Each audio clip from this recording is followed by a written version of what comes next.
Howdy, howdy. Welcome. It's Monday. Time for some magic.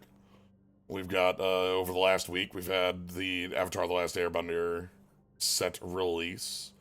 Uh, had some fun drafts with it on Friday, and we'll get some more out of it this time. See if we can't, not fall into a weird monocolor with no payoff sort of thing. Instead, let's ride the waves, see what we can find, down the lazy river.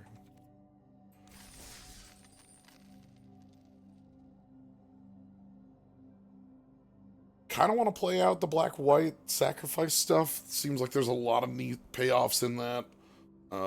Toils does a lot to keep that deck going, and it just kind of has a lot of odds and ends. But wish for you to play your first pick. Did I play my first pick in either of the two? No, no, I didn't. I don't. I well, let's find out, shall we? Ugh. So over here, Cactuar on a journey. Now, you might think that Cactuar would be an earthbender, but Cactuar is actually a waterbender.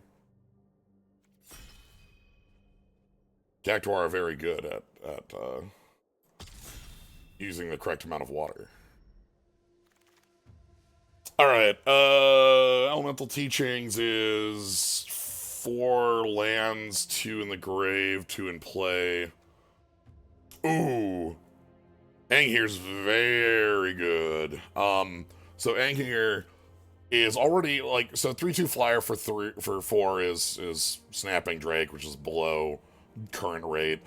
But the airbend on that is a lot of tempo pushing back. And the lessons piece on that makes it a much better racing piece.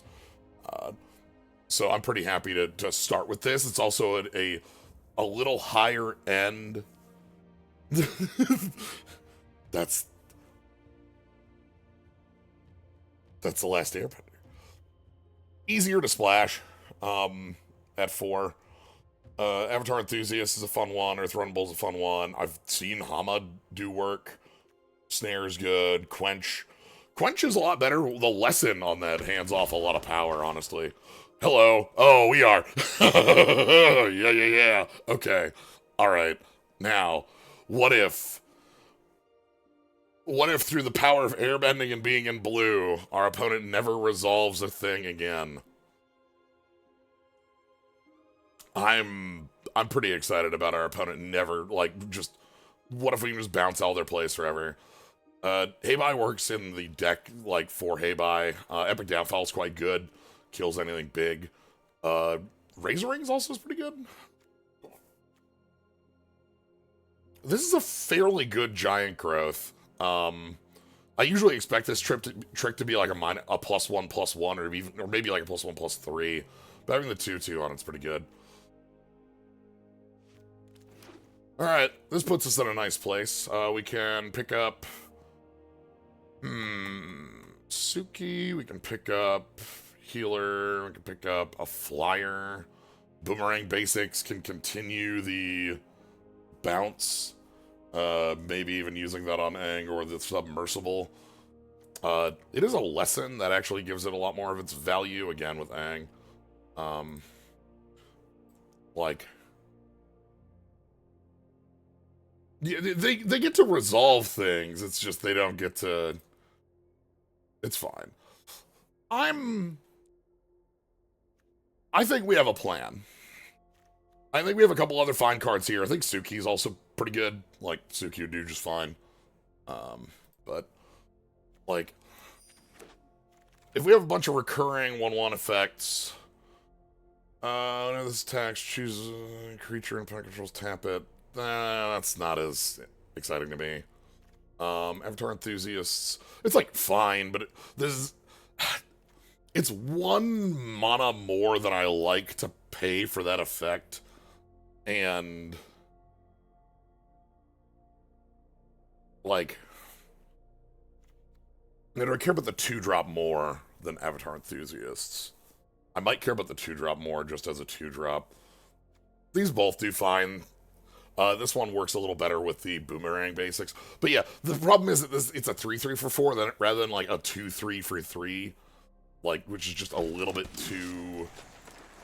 Ooh. Okay, Piandao.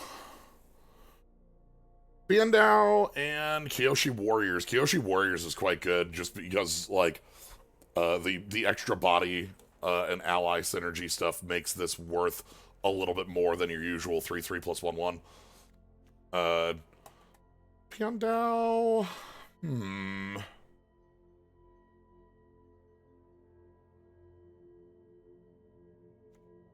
Do I... Grabs an ally. It's on attack. 4 for first strike is really good. I'm gonna go for Master Piandao. I don't know that that's better of a choice, but like I know that it's a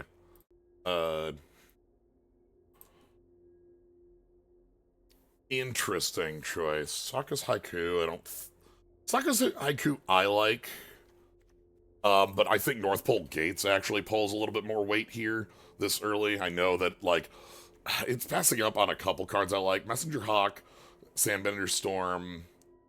Geyser Leaper I actually think is a little lower than I'd want, but Sokka's Haiku, like, really the main stuff here is counter target spell, draw a card for 5, which is a lot, but like, that gets things done in a late game position. Tiger Seal, sorry Tiger Seal, you're not a card to play in, draft, in my mind. You have to be, like, super in on the draw 2, and even then, your payoff is, like, probably better as Otter Penguin, which is also a 3-3 but can't be blocked. Yeah, this is a constructed card for cool things. Honest Work, I think, is the weaker of the 1 blue enchantments, but I think it's a little better than Destined Confrontation for us. No, Destined Confrontation's problem is that if you're in a position where, like, it's good, it's probably not winning you the game. Rebel Retreat, I'm fine with. This is like, it jumps, it cycles. This is a fine thing to have late. Alright, then this is our tabled pack. Tabled pack has Cat Owl and nothing else. Earth Rumble is clearly the best card in this pack right now. Boomy Bash is also good. Interesting to see. I'm gonna pick up the Cat Owl. I think the card's fine, not great. It has like fake vigilance. Yeah, I'm not into Honest Work. But like the thing with, I'm gonna grab this over the Otter. I don't want to be playing this too. I'd rather have the ability to splash if we see something. But like there's like a waterbending aura that's like enchanted creature can't untap. And ooh, do I care more about the 2-drop than the bird? Let's get the bird. The 2-drops are really important. The 2-drops make the evasion submersible a lot more powerful. But there's like the big thing is that if you put this on a land, you get rid of all of its counters and basically make it useless, but it still taps for mana. Whereas the other blue aura that just says target creature doesn't untap makes it like not playable. You know, like not you get to Stone Rain a land.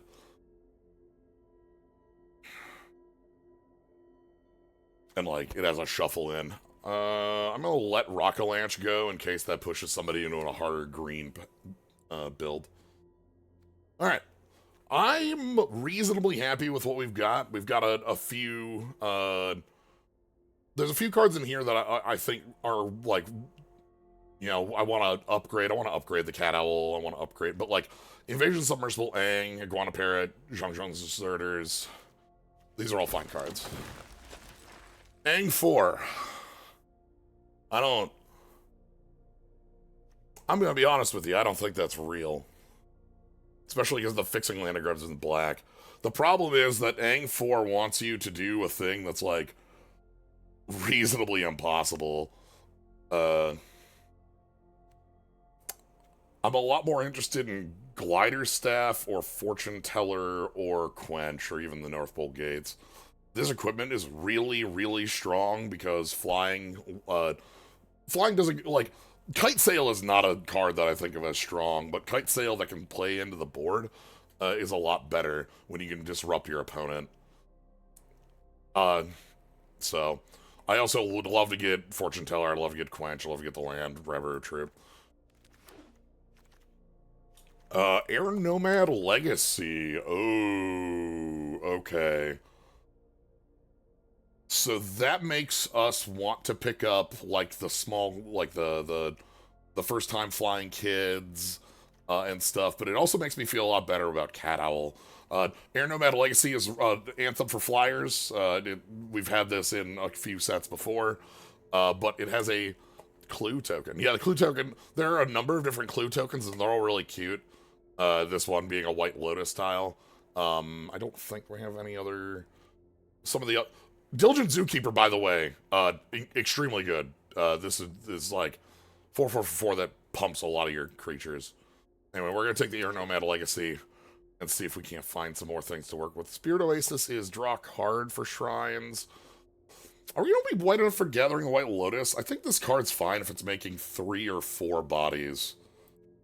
We're gonna be 50-50. It's probably gonna make 3. Is that better than grabbing like Avatar's Enthusiast or Spirit Oasis? Spirit Oasis is like a fine shrine. I think the blue and white have. T-Shop is. Oh, T-Shop actually makes ally tokens. That might be more usable just as a late game like outlet. Again, there's a couple cards in here I'm all fine with, but nothing huge. I'm gonna take the land to try to hide some more useful things in my lands. Crashing Wave, Azula, Geyser Leaper. White's completely gone. Zhongzhong's quite good. UA is a 3/3 Flying Vigilance, which is basically an upgrade on Cat Owl, with the ability to flash a spell, really. Like, you're probably not getting a discount unless you're, like, using it to convoke, but you can use it to flash. Honest Work. There it is. This is the one I was talking about. Watery Grasp. I think this one's better. So I'm pretty happy to have that. Earth Kingdom Soldier is okay. I'll be okay having that. We can see, I think our colors are a little weaker this pack, but we'll be able to fix that up in 3. Benevolent River Spirit. I'm fine having exactly 1 copy of this and no more. And Wandering Musicians has been stronger than it looks every time I've seen it on the other side of the table. Grab exactly 1 copy of Benevolent River Spirit. Alright, Path to Redemption.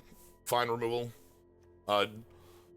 Yip is like this.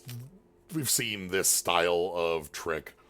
In here, it's a little bit more valuable. The Air Nomad Legacy being able to like hide some power, but we need some 2s that are a little more playable. I want to find the First Flight Kid and well, I'll take Iguana Parrot. Love Foggy Swamp Spirit Keeper. Like, this is a reason to be in these colors very heavily, because the 2/4 lifelink body is great, and the bodies that this makes are, like, unblockable 1/1s. The Parrot's good enough that I'm not gonna, like, jump ship, because especially Parrot with the Nomad Legacy. Okay. Quench is back? More Fixing's back? Do I want more Fixing? Do I want to Quench? A little Quenchia? I'm not, again, I'm just not, I'm good. I'm fine. I'll take this. I would like a copy of the Quench, but I also think that, like, the Yip Yip was a lesson? Yeah, Yip Yip's a lesson. That makes it a little more playable, too, because, like, Piandao can grab it in mid-combat and jump. If we could find, yeah, end of book 1 Yang. Yang. I was looking at Yue and Aang right here, and just combined. If we can find end of book 1 Aang, it's not Yue, that's the moon spirit we swap with. Avatar Enthusiast? Spirit Oasis? Octopus Form is also, like, better, I think, than Yip Yip for what we want to be doing. I'm gonna take this. Avatar Enthusiast. Okay, I'm feeling good about our colors now. Crushing Wave's, like, fine. 2/4 Sokka? That'd be a good one, too. Alright, we're getting a lot of the, like, pieces back that were like, I didn't want to pick because they were, I think, generally replacement level. I think of Otter Penguin as replacement level. But getting them back tells me that we're pretty open. This one's really cool. I love the Boiling Rock Rider. It's got a lot of cool synergies, tapping itself and doing things. Water Tribe Rallier is kind of kick-ass. This is a 2-drop? Oh my god. The Rallier here is a 2-mana 2/2 that has Waterbend 5, top 4, grab a 3 or less power creature. Jet would also be fine. A little white heavy, but like we'd be doable with that. North Pole Patrol and Path are also great. I'll play Pox Bears. I'll also play Hama. But Rallier, a lot of creatures in this deck are grabbable by Rallier, and the waterbending makes it something we can kind of do at end step while we're on a fine board. Pandao, Deserters, Air Nomad Legacy number 2.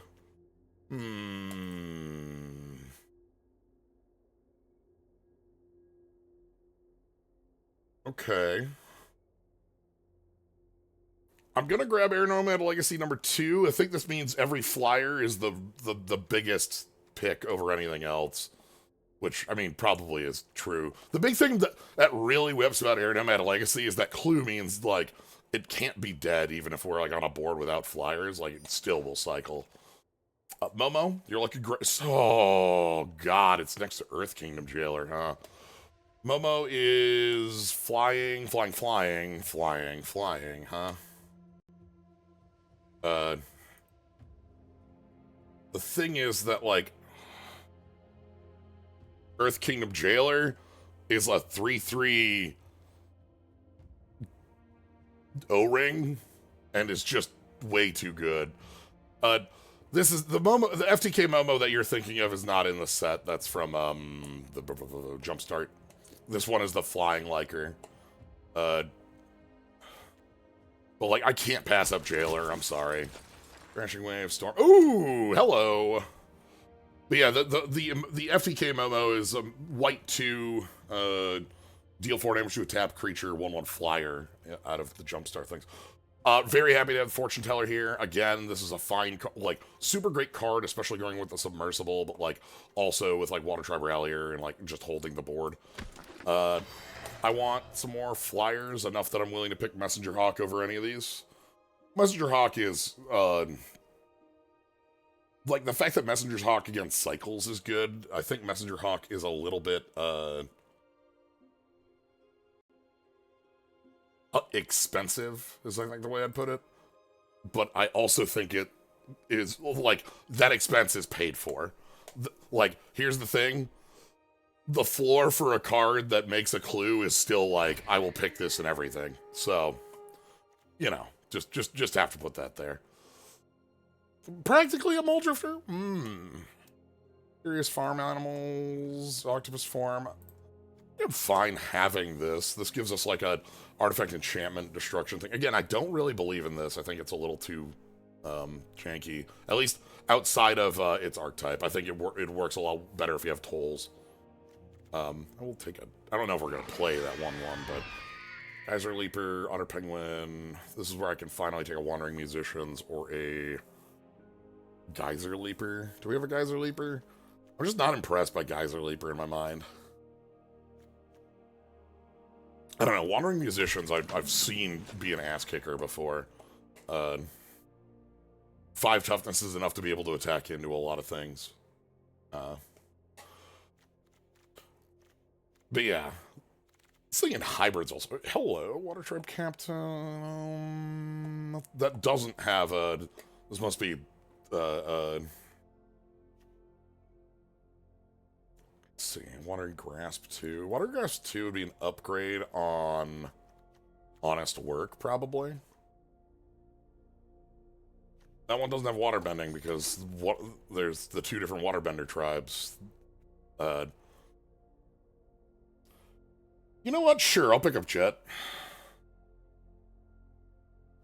Jet might be a little hard to cast, triple white, but like, and then we can get in a Geyser Leaper that I'm probably not playing. But yeah, there's the 2 different, there's the northern and southern waterbending tribes, and because of continuous raids by the Fire Nation, there's one that just doesn't have any benders other than Katara. Sure. Okay, we get these wandering musicians. So, but they're still out there fighting. Okay, I'm a little bit missing some of the flyers for Air Nomad Legacy, but like, again, the fact that it cycles makes me feel just fine, and we have a number of cards that it's gonna make, like, even like just glider staff usability. I'm pretty happy with this. Our interaction looks pretty good. It's like 2 watery grasps, a pacifism, and a couple down spells. Like, alright, so obvious stuff to me. Path of Redemption, Jailer. Oh, right, we have Jailer, too. Goddamn. Boomerang, Watery Grasps, Fortune Telling. Pandal, you. Invasion Birds, you. Nomad Legacies, Messenger Hawk. I think Jet can fit. Cat Owl makes it based on flying being well worthwhile. Rabaroo makes it for that same reason. And then, like, the last couple considerations are probably, like, curve stuff. Maybe we get this River Spirit in here. River Spirit, again, works with the Nomad Legacy and the Fortune Tellers and pieces like that as a thing that can come down. It's 7 mana on normal, but it has Convoke on its colorless, effectively. That's how it's worded in a funky way, but, like, it works well there. And then Avatar Enthusiasts, what's our ally count? 8. Okay, the majority of our creatures flat. You could also just have Giant Koi there as our 23rd. Wandering Musician as our 23rd. If we had more Kyoshi warriors, I'd be a lot more in on this, but I don't think we have any, like, actual token makers. And a lot of our mid-game plays are birds instead. So, I'm a little less interested in this. We could pick up the farm animals, too. They don't have food. Let's go with the Wandering Musicians as our 23rd. I'm not going to include the Misty Palms as, like, a tapped... We could include this as a tapped Plans that draws a card late, but, like, we have 2 North Pole Gates. I'm fine with that. And we have a couple... weird mana things. North Pole Gates and the tree... So the tea shop is any color for allies, which does mean that Jet fixes off that, but it also fixes for UA, it fixes for... a lot of our non-evasive creatures are. So... And I want to have 17 lands, because this is a deck that, like, with the clues, it's going to be able to be making multiple plays in turn pretty easily, and I want to have the ability to do so, like, just making the land drops so that we're making, like, Iguana Parrot plus a 2, or Crack a Clue plus something. Yeah, this is exciting looking. Blue-White Flyers.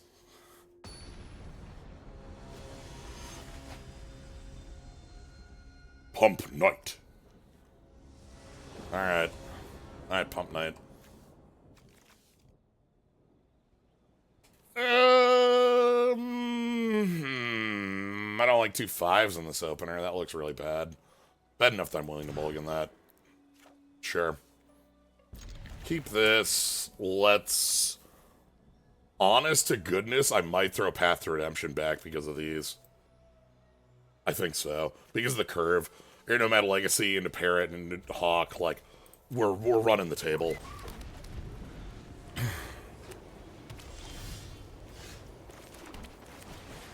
Alright. Hello. Okay, South Pole Voyager. This one's very good. Gain life on ally, draw a card on the second ally play. Alright. So they're green-white has a lot of ally plays, so they'll be able to get this kind of easily. This hand also has 2 clues in it to, like, make up for the off turns, and the clues give us more damage with the Messenger Hawk. So, all right, that's ally 1, and then they're gonna play ally 2, which will get them the card draw off of this. Good plays, but they're not able to attack through Iguana Parrot. Alright. Lands are fine to draw here, because again, we got clues.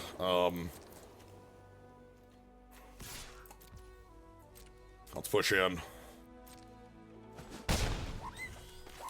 Play the Messenger Hawk. Keep things rolling. They have Earth Kingdom Protectors that can make an ally indestructible, so they can save something. Compassionate Healer, I think Scry's gains a life on tap. Made for water bending, but also works as just aggressive. Now, what sort of pump do they have? Because right now, our board kind of walks past them, you know what I mean? Not only are we winning on, like, the air, they're able to gain life off of it and make... Oh, that's the answer. Okay. Interesting. Do you have a green 1-drop? Fight spell? There's not a fight spell for 1 green, is there? I know there's a fight spell for green 1. Oh, no, there is. Oh. Okay. We're getting... Okay, alright. We're getting absolutely smoked. I understand. Yeah. This ain't it. Okay, well.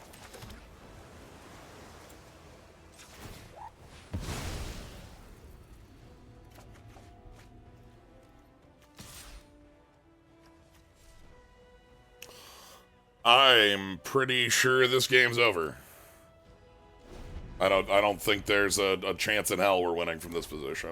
Our opponent's also still drawing cards on the turns. So we can go ahead and block the protectors, try to, like, get some of their board offline. But I think we're dead. Yeah, okay. Yep.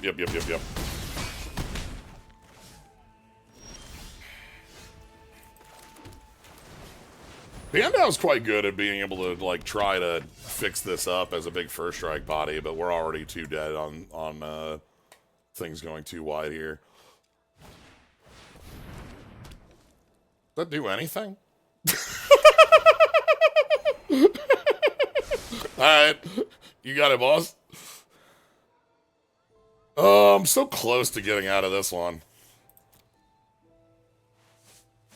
Sadly. Not quite enough.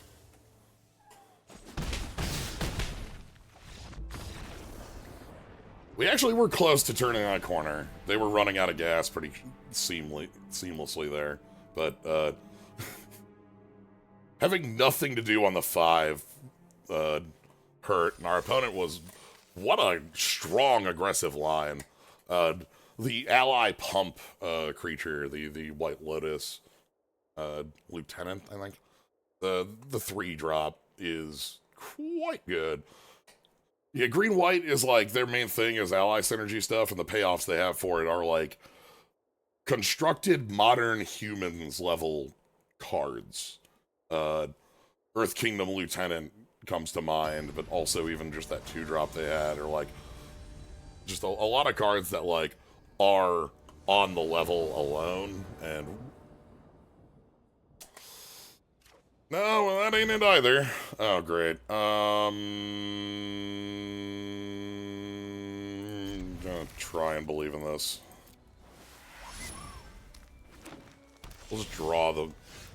Okay, well. So this hits 3 drops or higher. Okay.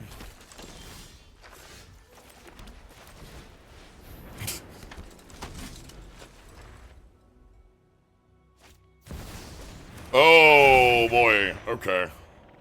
They're going to be able to ramp to the moon with this. This makes all, creatures, tap for an extra 1. Well. So they're on 5 mana right now. And, like, bouncing the Badger Mole Cub is not a good idea because the...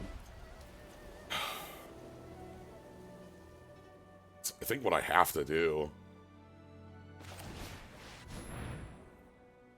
I don't know. Actually, this hits creature, right? Yeah, get out of here. If you didn't have anything on 5 mana, Oh! Yeah, alright. Alright, okay. Damn. That's a perfect answer. They didn't have anything on 5, so I was like, oh, they're probably, like, out, right? But... Alright. Okay. Let's get out of here with, 2 cards in hand. This is still pretty recoverable in my mind. We're gonna Earth Kingdom Jailer. Get you. We have Invasion Submersible, and for something like this, no, this will never be involved in combat like that. Thank you. I think instead this is Path to Redemption on the Cavalry.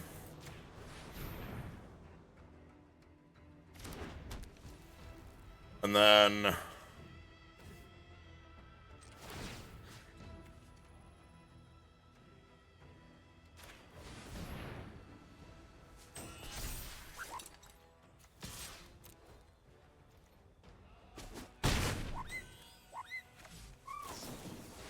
Cycle Renewal. Alright.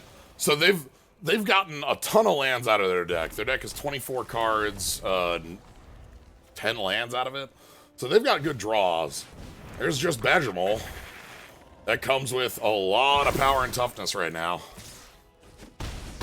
There's a Submersible non-land. Okay. I think we are playing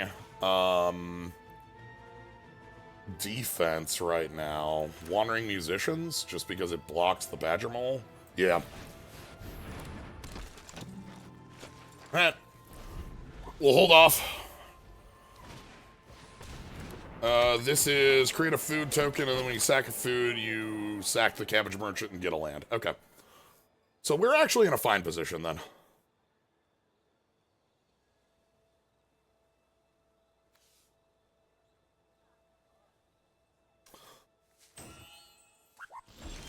Alright, let's go Air Nomad Legacy. They're gonna pop that food at end step. I'm getting a number of, like, cards that set up fine against our opponent. So... And then, like, hopefully we can just, like, move around the glider and get them. I only need to survive a couple turns at this point, and I think we can win. They're gonna eat the cabbage. And then the Cabbage Merchant dies and searches a land. Oh, no, they're just gonna gain 3. Okay. They'd rather have the 2/2. I'm at 6, that makes sense. I need more bodies. I need more, like, just usable things to do right now.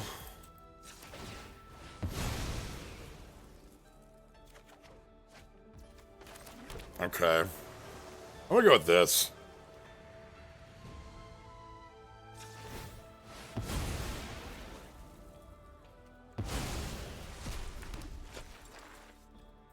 Okay. Ooh, okay. Lucky for us, the only cards they have in their grave right now are Cycle of Renewals.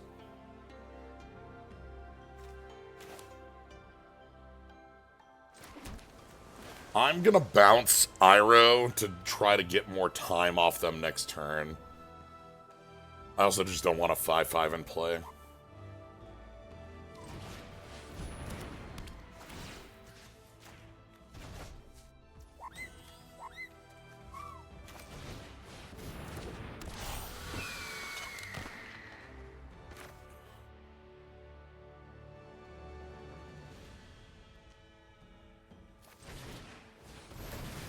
Okay, I think here I'm able to move in with Jailer.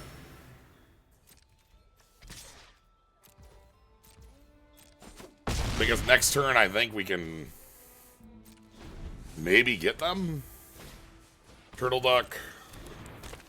And Iroh. That gets them again, their land fetches back. And they're gonna use them because Like, this thins their deck so that their draws are all live, because they're gonna... At this stage, I think they can get every land out of their deck.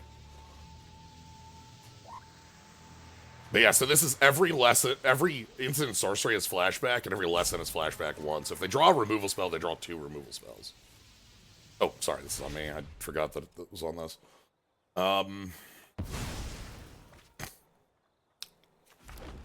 So that is 10 lands, 11 lands. Yeah, this is just every land out of their deck. So next turn, they will draw live. So the hope is we kill them here, I suppose.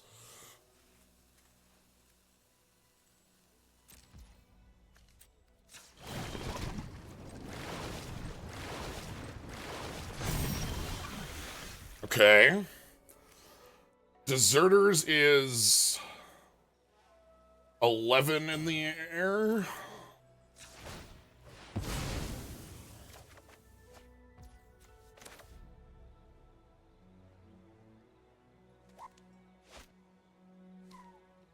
And then we attack with the musicians. 1, 2, 3. Da, da, da.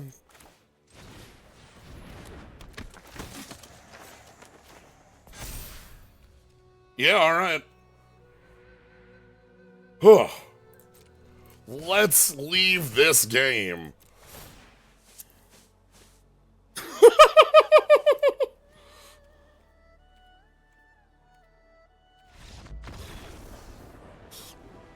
Oh, I was like, I was thinking like, oh, we need a prowess trigger, and that's like I have to count one count. I'm like, well, that's not a prowess trigger. So I was like, nope, that's not it. We need to keep digging, but no, this is technically a prowess trigger.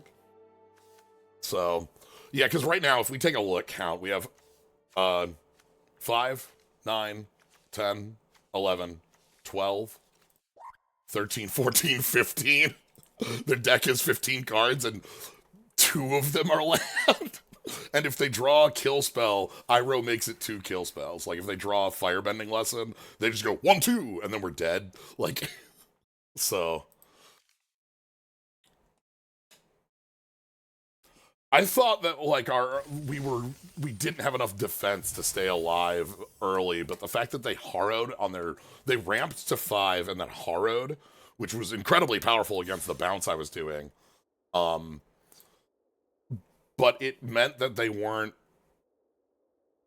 actually beating me down in the time period where I was like stuck on 3 lands off color, you know.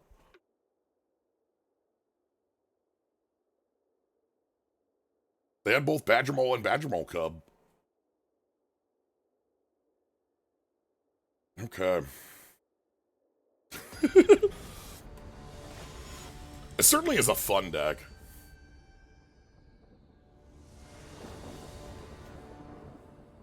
I'll keep this. It's sad to be on the draw, but like, we're gonna be fine with this. Like, okay, black. Black, white. Sacrifice, you got tolls. So many cards in the set, like, just have a free...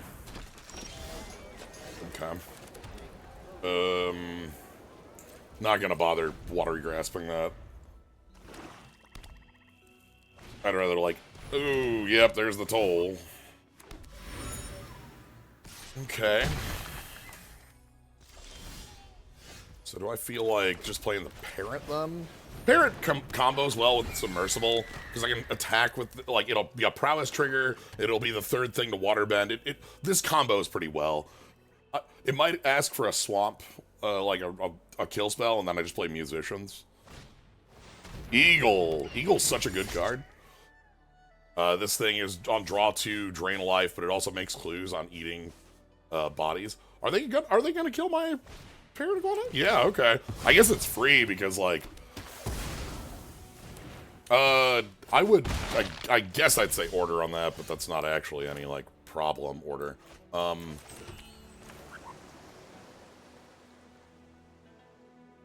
Let's go ahead and get the Eagle off the table.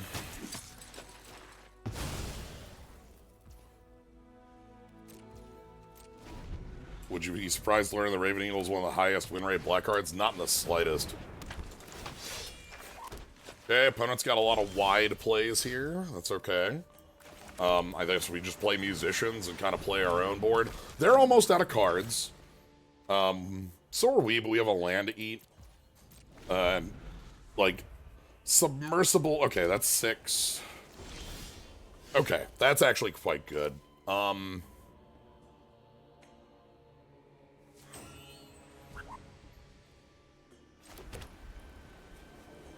think I'm just gonna play the Fortune Teller.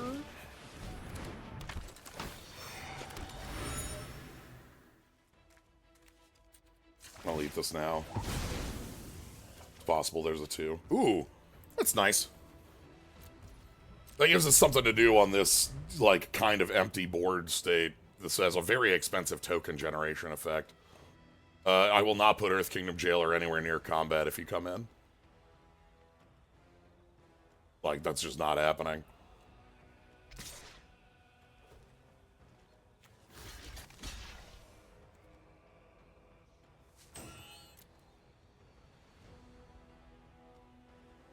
I'll burn a combat trick here, or I'll trade Fortune Teller for their 3/3.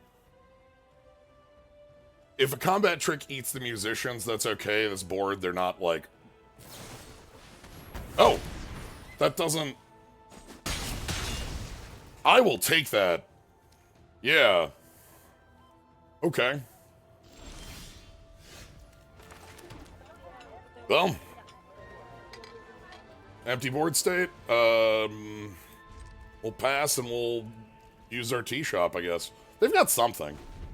It's not enough, but they want to get the Earth Kingdom Jailer in a fight, but like clearly that's not going to happen.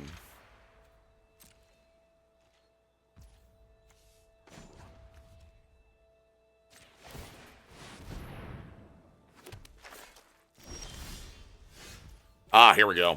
This is a super good thing for us to have because it's Aang is a flyer.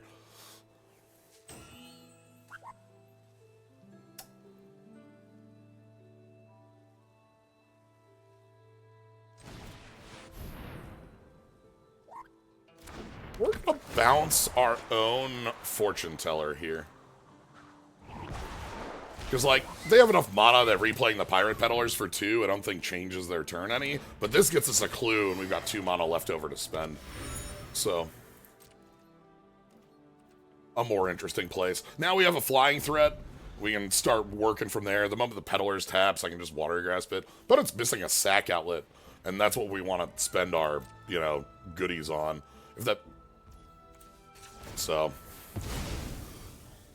I'm very scared of them ever getting the Earth Kingdom Jailer gone. Hello, what a nice draw there, too. I can just play that. Alright, Aang. Get on in there.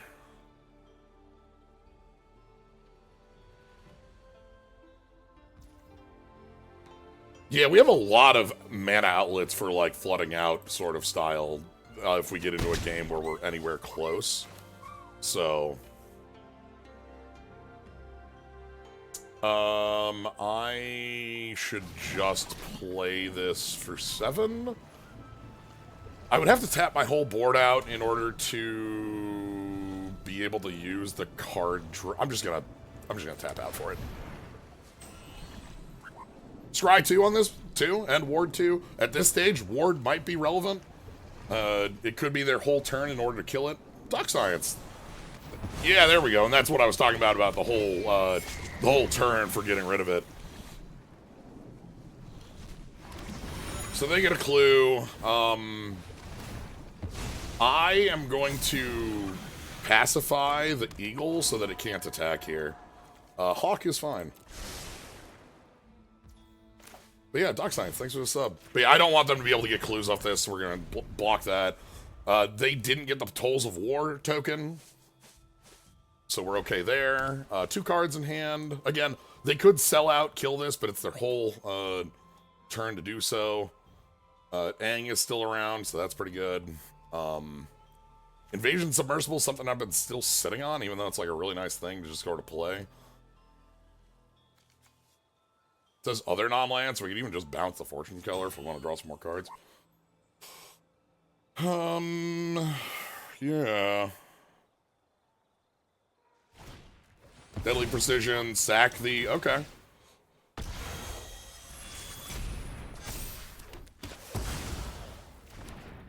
Sure. That gets some more 1/1s. Pirate Peddlers is going to hit me, and then I'm going to go ahead and make it tapped.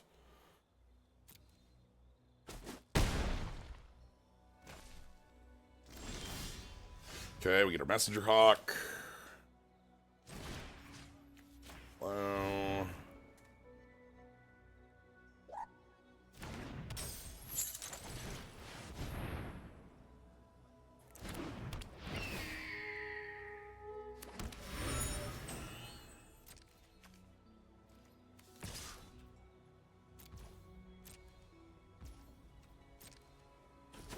Okay.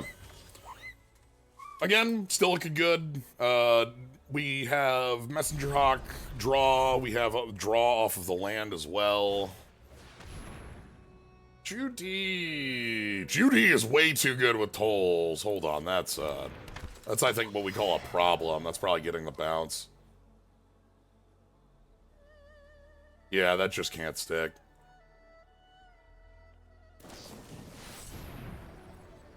Oof! Because we didn't get to exile it, huh? Okay.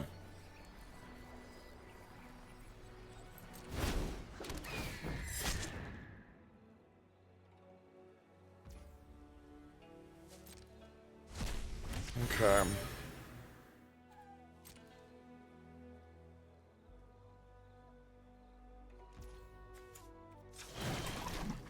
Alright, we're gonna just go ahead and...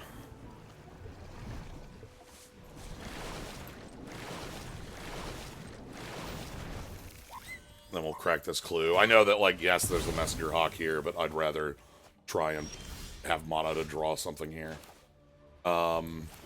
Yeah. Because this lets us go Invasion Submersible, Bounce Judy, Piandao, get in the air. I could leave Aang back to try to body block the Raven. Is that better? Will that stop them? Raven's gonna be a problem.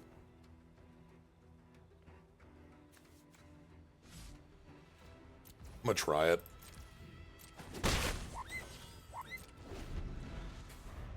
They have to have a real removal spell. They've just top decked and they have a clue. They've spent a lot of real removals. So there's Judy. Judy, yeah, Sorel. Ooh, their last card's a tolls. Okay. So they're gonna get to draw a card and make 2 1/1s. They're gonna be able to try and overwhelm us on the ground. Yep. And they did tap all white, so they actually... I am pretty sure they have another Deadly Precision if they're doing that. Okay, just a land, though. Glad to see them crack that clue now.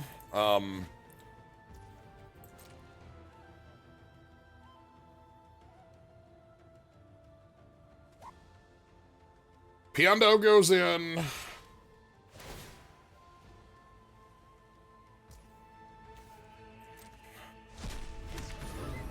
Does Aang block here? I left Aang back to block, and now I don't want to.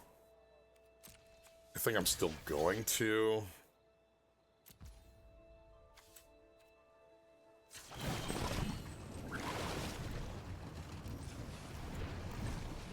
I can't leave this eagle on the board. Okay, well... we get to go like this, and then crack that, draw a card. Okay. And then... in like this.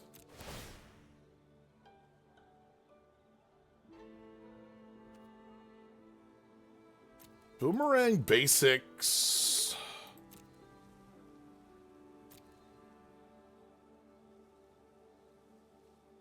I think this is just Water Tribe Ralliers, actually.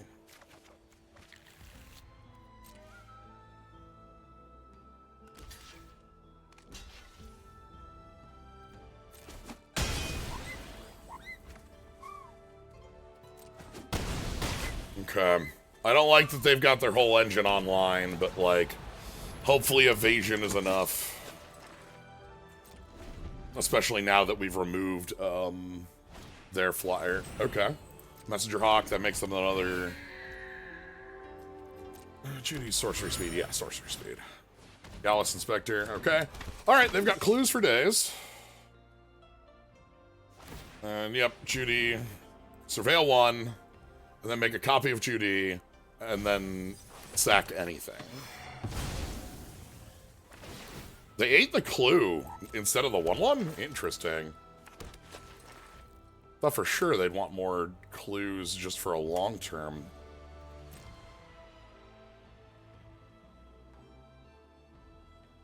Alright, Water Tribe Rallier. We only have a couple turns before we get overrun on the ground, so... Jet. Also Yui. Damn, these are some really good ones. Jet kills anything. Which I think is mostly...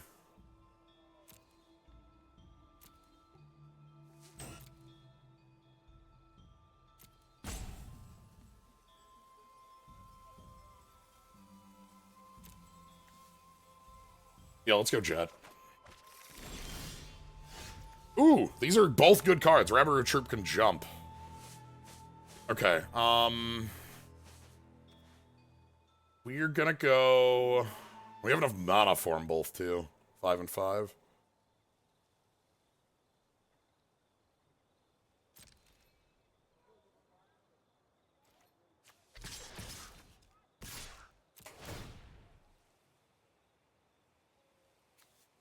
Don't have enough mana for all this. That's okay.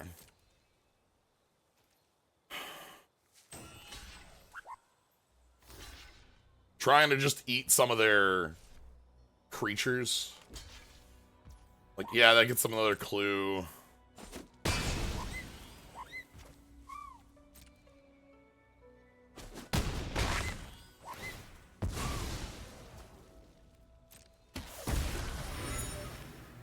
Jet.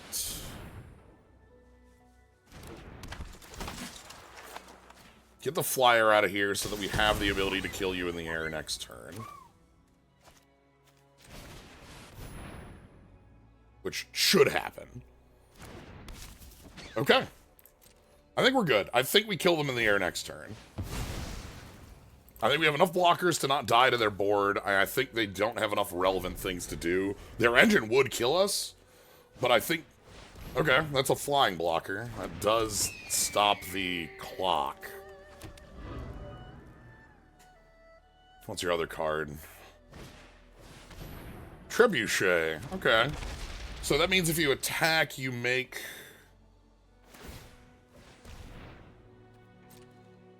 a 2/1 flying rock.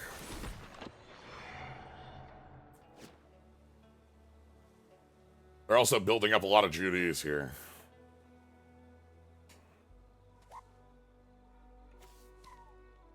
So here's how it's going to go. We're going to end step use Water Tribe Rallier. We're going to draw the the Jailer. We're going to play the Jailer. We're going to play a land, and then we're going to kill our opponent. That's the happenstance here.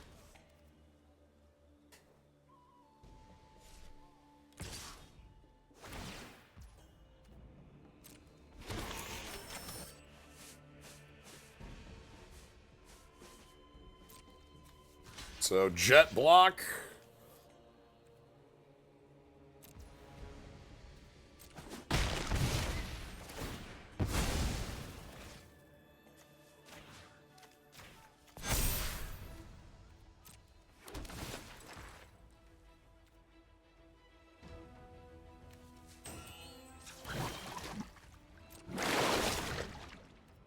No Jailer. Okay, fine.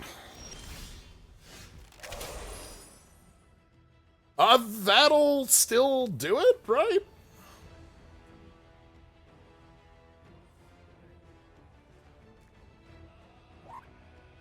Hold on.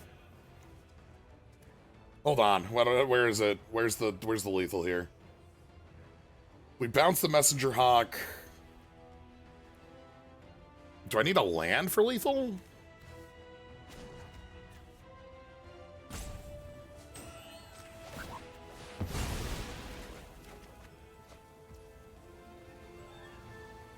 Trebuchet has reach. Ah, okay.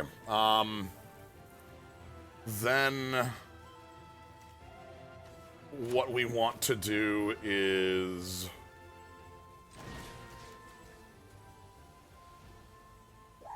bounce the hawk.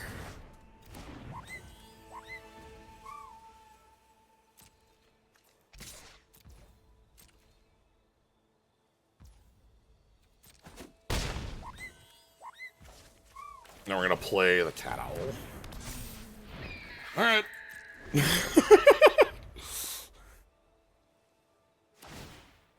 I think they need to find a card that wins them the game on the spot. I don't know that such a card exists, but it must. Avatar's Wrath? All their board's tokens. Avatar's Wrath would probably be pretty bad. Alright. That tells me that their hand is pretty junk if they're just seeking plays here.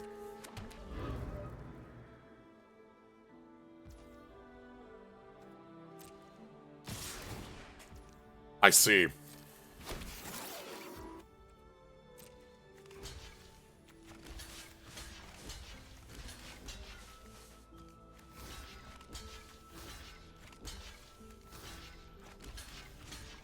All right.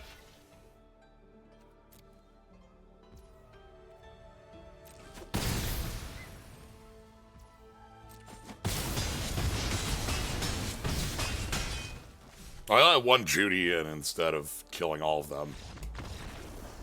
That's fine.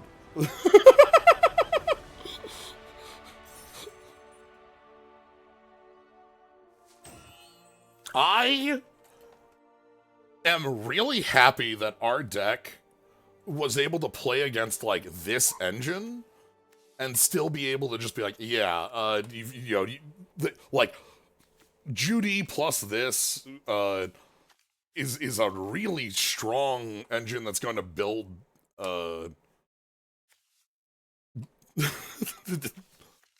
then we're just like, yeah, but like evasion wins games, right? So thanks, Cat Owl. I appreciate you.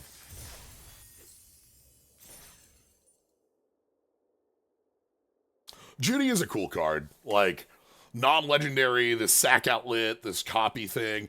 You saw, like, their mana was like, they could have started activating 2 or 3 a turn to turn 1/1 tokens into more Judys, which is kind of pumping their team. Just so much power there.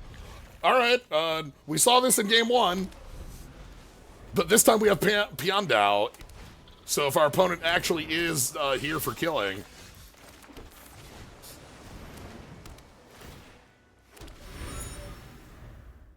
I guess we'll see.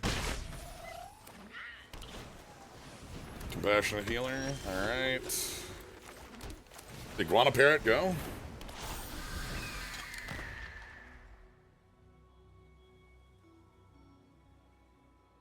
I will block on Momo because the tricks aren't good enough to win that combat merely. Okay, sure, stun the parrot. That's gonna get them, yeah, scry top. Do we get a parrot? Yeah, we get another parrot, okay. The parrots are nice here because they're vigilant threats. Jet is kind of annoying here, but we have Piandao to play on 5 anyway if we get there. Hopefully they don't just have, like, a lot of rowdy snowballers. We're in a pretty decent position overall because this isn't a deck that's going to come out with, like, an Anthem unless they're playing something like...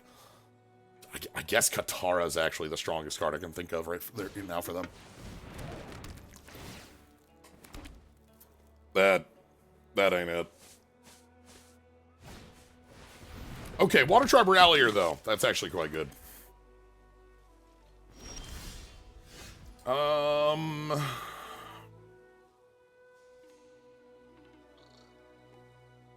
How do I want to go about this?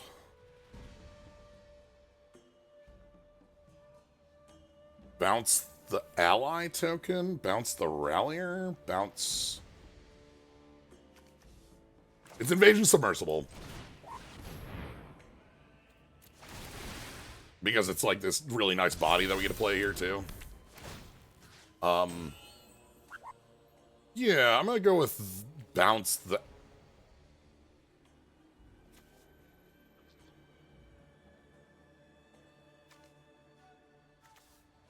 ally token. Now, they didn't have to respond by waterbending there because they can bend the artifact. But this is pretty expansive. Okay, they did need to respond there if they were going to block with Momo. I don't know that I agree with Trump blocking there. They're on 21. Are they digging for something specific? Like, yeah, Waterbend 5. Scry 2 to the top is dangerous. That's kind of deadly to see, but, you know, we'll see how that goes. I think they're paying 7 for a flyer. No, we're just trying to get in with, like, rowdy snowballers. Yeah, no thanks. I'll just take 3. That's fine.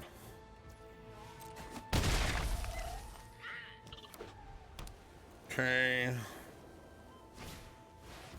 That's not the Katara I was afraid of. Thank goodness. The 4-mana Katara is the one I was afraid of. The one that has a Mirror Entity clause on it.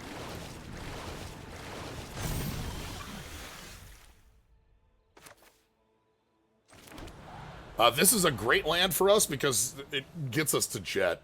So. Alright. We will attack.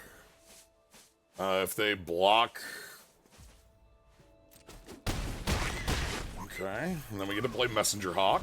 Messenger Hawk can get an extra few points of power in flying, and then we can just win from there. I don't care about that. Okay, I do care about that one. That one's actually, like, pretty fine. It forces a chump block, though. They have to block or they die.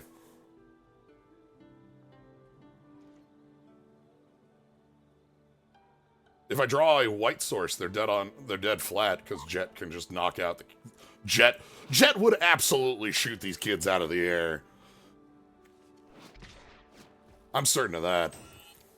A prowess trigger would do it too. Yeah, 4/4/4. That would be enough if it's a cheap prowess trigger. Or, this.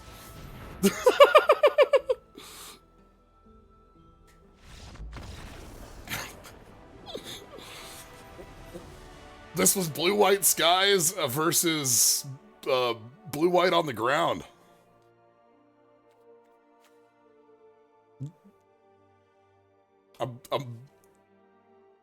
I'm certain Jet would would be great here.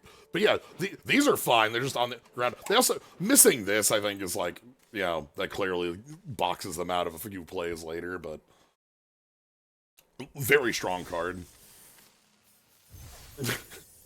Yeah, you thought Jet was gonna go for blood, but Aang's just gonna bounce you into space. It's fine. It's like they're playing Pilot Wings. It's very fun. The kids love it, actually. It's like hitting a thermal. Yo! Okay, I'm pretty happy with the hand looking like this.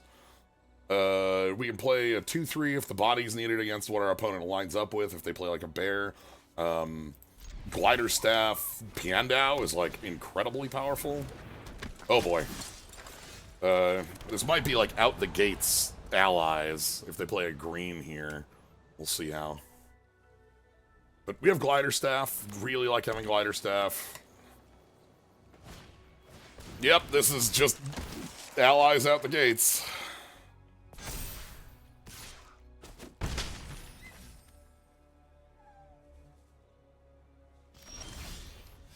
I am going to go ahead and play the Deserters targeting itself, so that a 2/3 can staunch the early bleeding. That's what I'm most worried about here, is just, like, getting beat down before I can get to turn 5, if they play, like, the Anthem creature here. If it's just Poxbearers, that's fine. I'm okay with that. We're doing fine.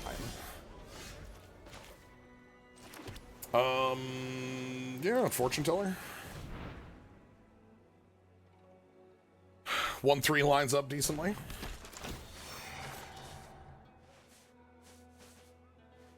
Next turn, we can Water Tribe Rallier, and we can either rally or spend the clue if, like, something bad happened to one of our creatures in the previous turn. But if something didn't, we do have, like, Waterbend 5 is a really good way of using your board. Okay, they are going as wide as possible here. I understand. At some point, they're going to hit an Anthem or a Pump or something like that. You know, turn 5, they're going to play that Earthbending Guardian, the Defenders. Something like that. I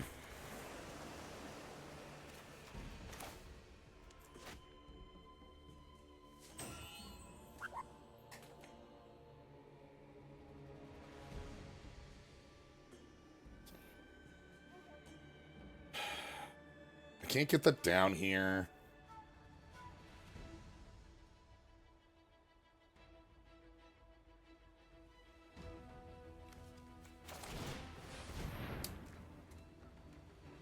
Because this is 6, not 7.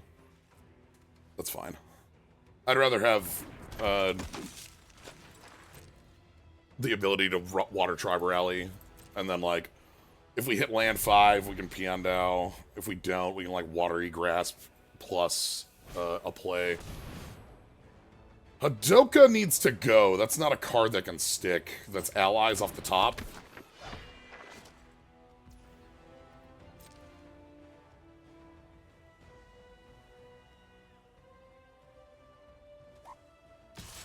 Now, if they attack with Kyoshi Warriors, am I okay trading?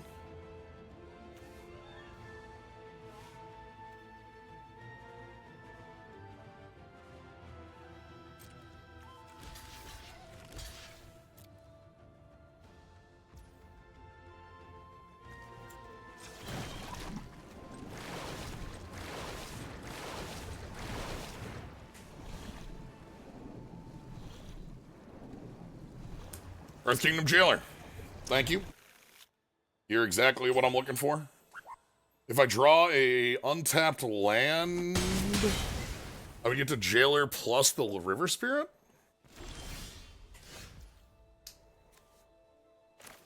I agree. Instead, I still have Water Tribe Rallier at end step. I'll have 5, which will be enough.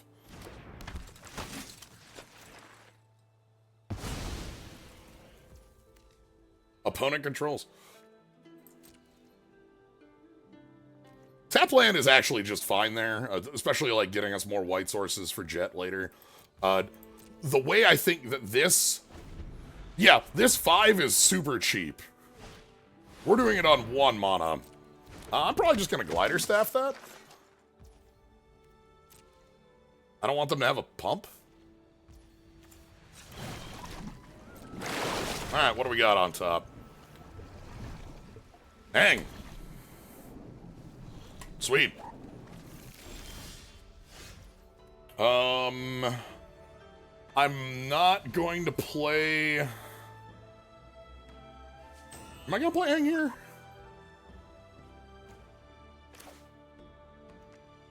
Is the Glider Staff better?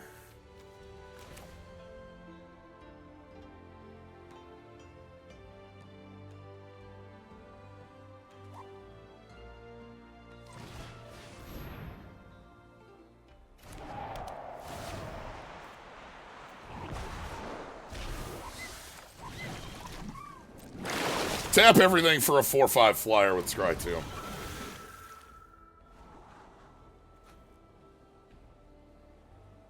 These cards are fine.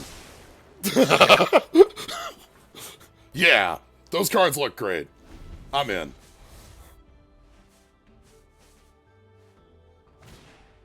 Alright, Water Tribe Captain.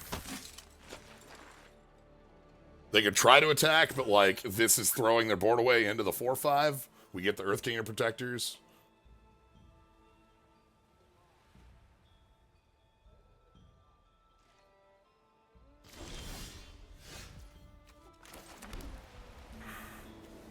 So we get to go Bang. Again, airbend you.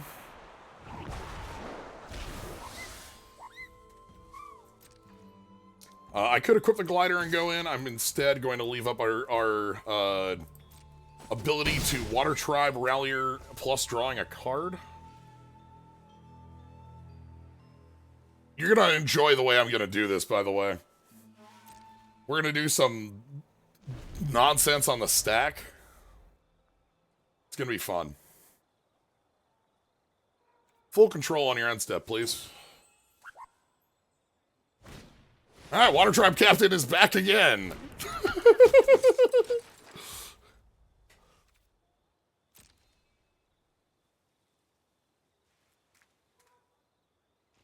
Actually, we're not going to need to do it that way. Okay, fine. I had a cool trick, but it's not going to be necessary. We were going to crack the clue. We were going to use the Water Tribe Rallier and then crack the clue in response to get the Path of Redemption.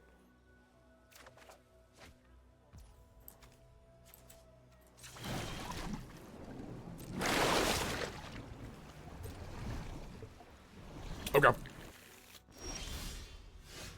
Yeah, that's still fine.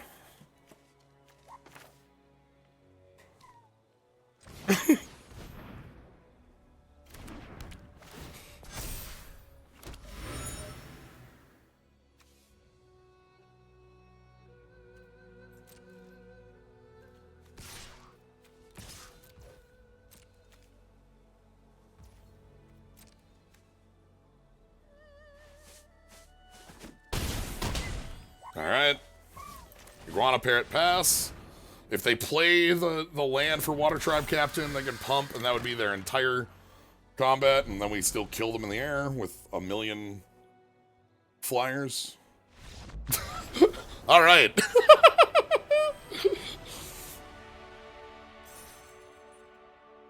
This deck does its job really beautifully. I really like the way that water bending is working in this with things like equipment, with our clues, and like this is an effect that's like, yeah, if you're familiar with Duskwatch Recruiter, that's the card I'm thinking about when I play this card.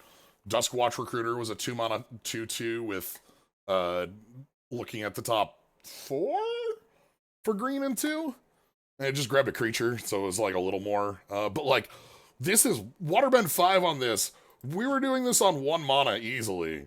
Like, yeah, whatever. 1, 2, 3, 4, 5, free.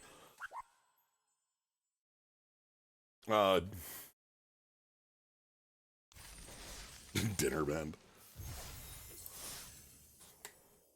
But yeah, the clues doing a lot of extra work. Also, like, with the clues in this deck, we don't have any hard card draw.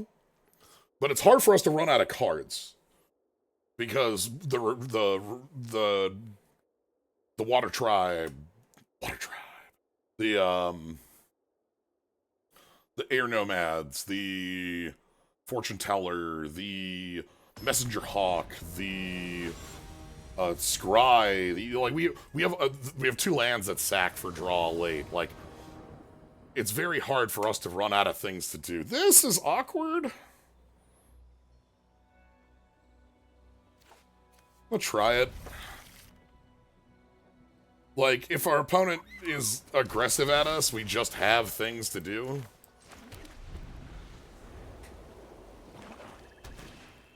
Otter Penguin. Okay.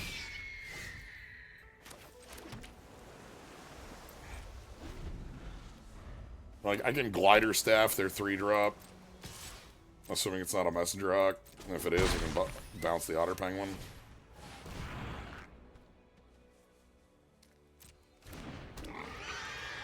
Okay. Okay. Jet is an ally. Rabaroo Troop is not an ally, so we won't be able to use that way. Alright, there's Monkey. Monkey's back.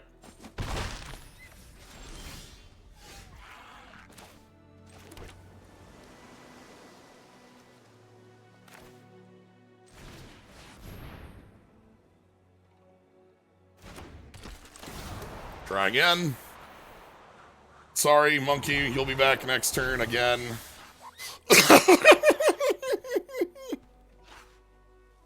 Oh, swamp? No, swamp, but what could kill Aang there?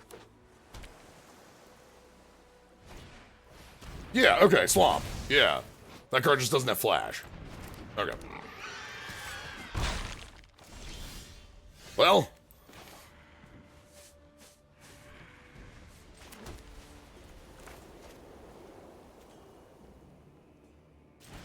I'm gonna play the Rabaru troop.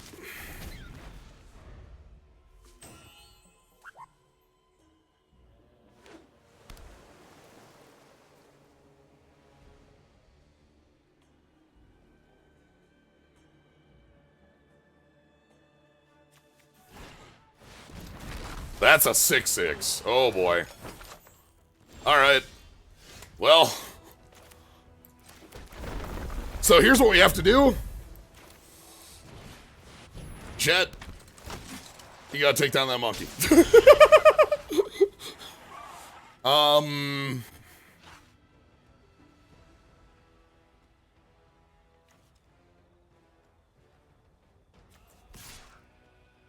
not blocking though.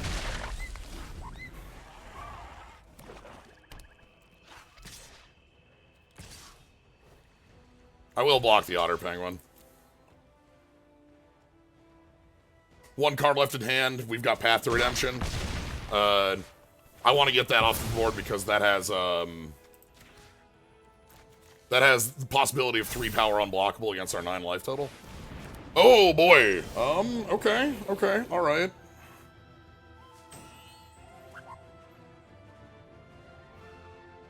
It's fine. This isn't an actual issue. I swear to you. You want to know why this isn't an issue?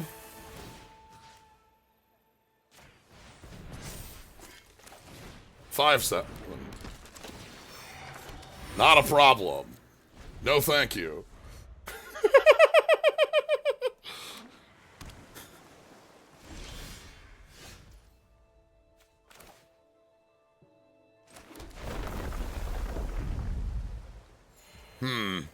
Well. Sure. This doesn't have ward, right? Yeah, it's the other serpent. Now, this is gonna look really dumb, but I'm not doing something silly wrong. We're just gonna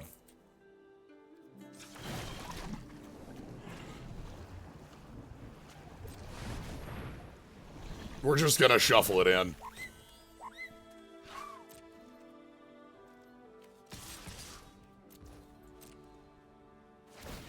Alright, so back to 20.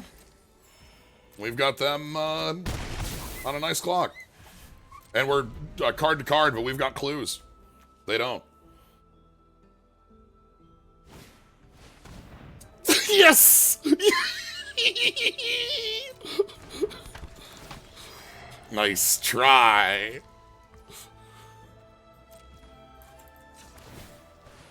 Anyway, I'll take a card now.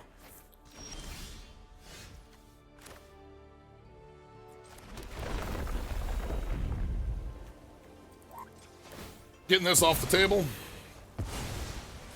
I don't want them to have access to it.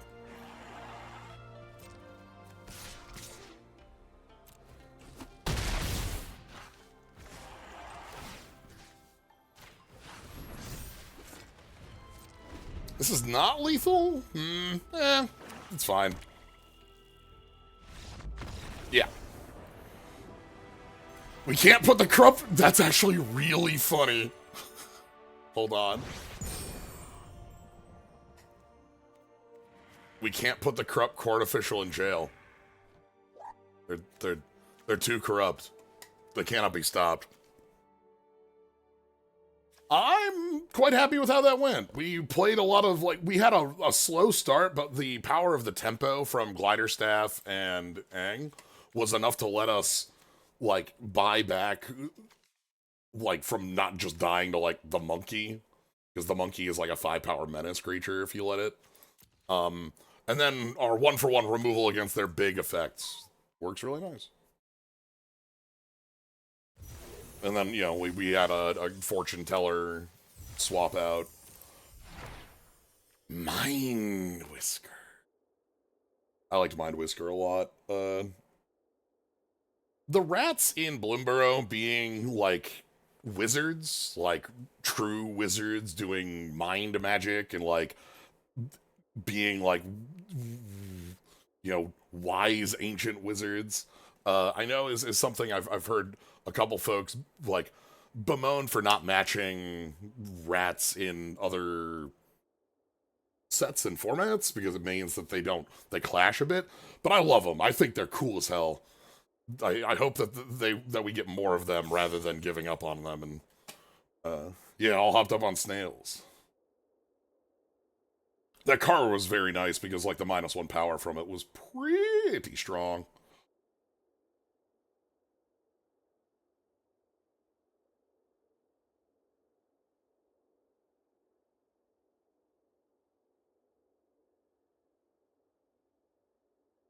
Yeah, rats started as like Nezumi in Kamigawa, which is a very strange place. But there were a couple.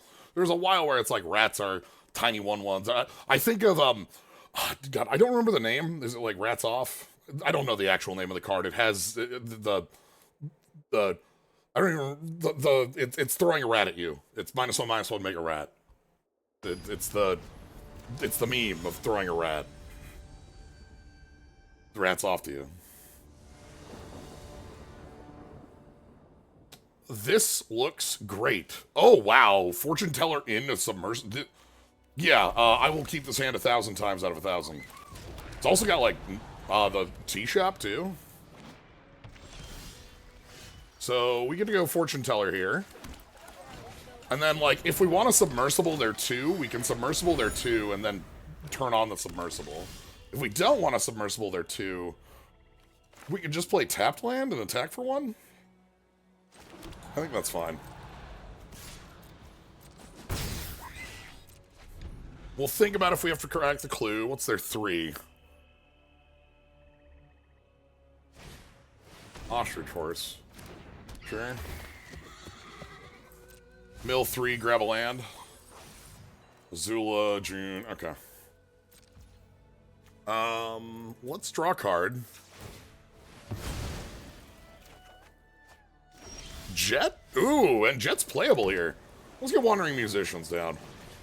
Jet can kill anything with 3 toughness. I'm not going to attack with Fortune Teller because I want more creatures to make Jet a little better. This is green-blue? Interesting. A lot of black. I think this might be a land they're just playing to sack, or they have a blue... I don't know if there's a Sultai. Messenger Hawk. That's a card I can hit with Jet.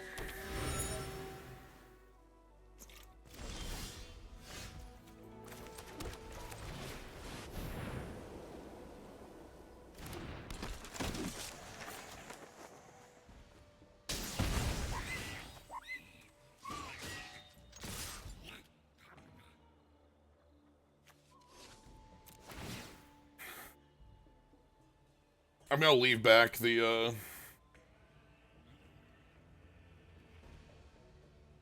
1/3. Oh, that's just pick up Azula. I'm so sorry. They're about to have a terrible day. Azula, that is.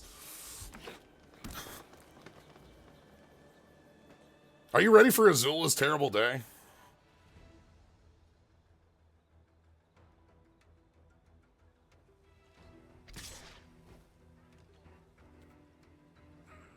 No blocks.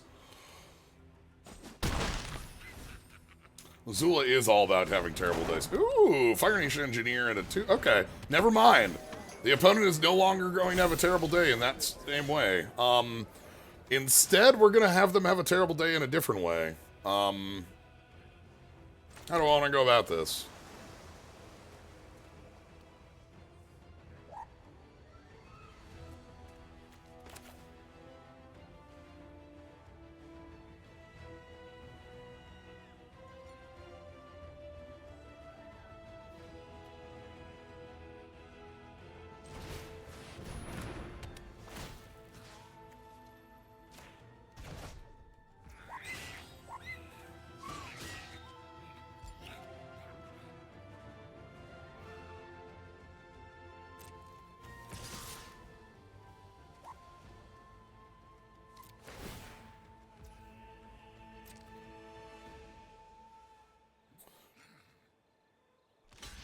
Okay. So this is gonna obviously pump our team. The reason I didn't attack with Fortune Teller is because then we can both have it as a bigger body and use it for invasion submersible if need be. So. Still, I think Azula's gonna have an awful day. Yeah, waterbending 3. It just costs 3 mana. You're cracking a clue? Oh, I'm so sorry. That's very bad for you.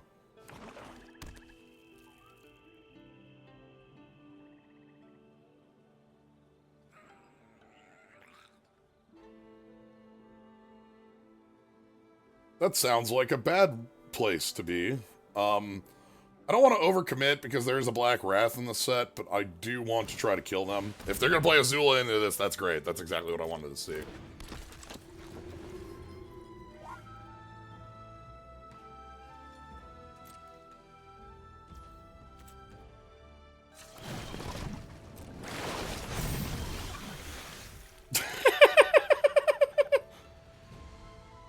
That lethal? Hold on.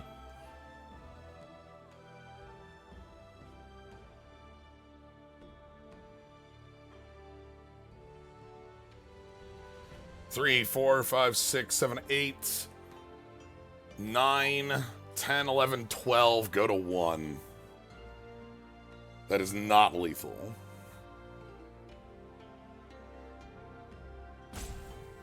Okay.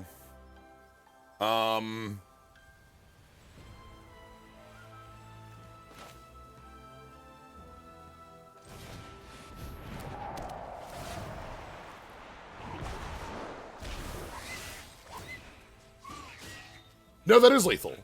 Wait, +1 from this, right? 5, 10... Yes. I missed the 1-1 from the staff itself. I was already counting the nomads.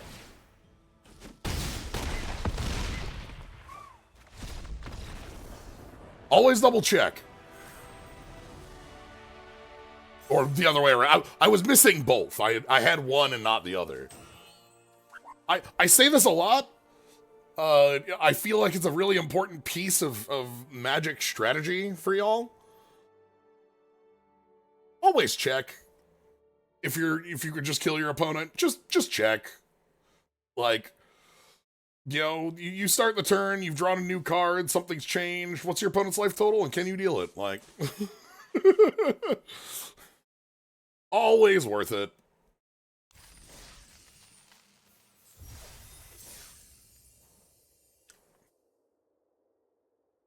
Can I kill you is one of my favorite questions.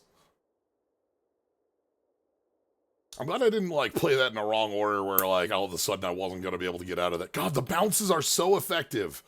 Like, okay, here's one of the things that adds up with this deck, right? Let's talk power on this deck. I talked about how this deck is really good at keeping card advantage with a lot of its, like, continuous clues, right? We have a lot of cards that just keep giving us clues over time so that we're able to make relevant plays. We also are playing a lot of bounce cards. Bounce spells are generally playing a tempo game. Where, like, you're going down on cards for advantage on the board. But what if I'm not?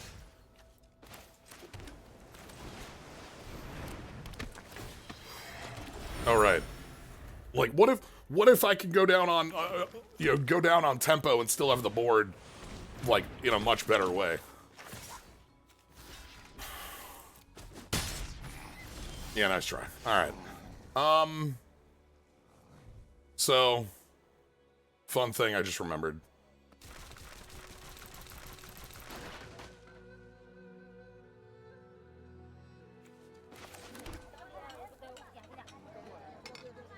My cabbages! We already have... Let's get Iguana Parrot down.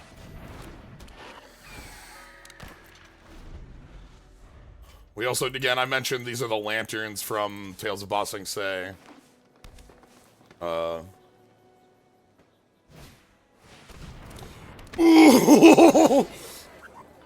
Okay, This is terrifying. Each non-human creature you control gets +1/+1 for each creature type, max of 10. Again, talking about Tales of Boss eh?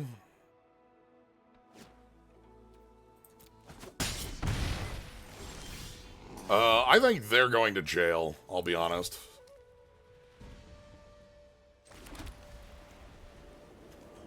Maybe actually, no. Let's do this to get Aang out. I'd rather save 2 health than take 2 damage. Aang we can use boomerang basics to give Aang lifelink. Tapped land. I will continue to block right here. That block is not changing. Suki! Okay, alright. Suki.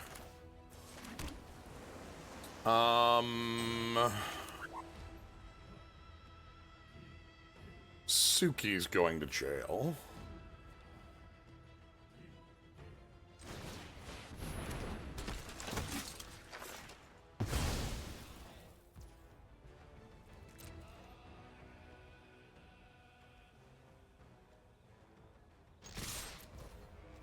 Suki going to jail has historically been a very good idea.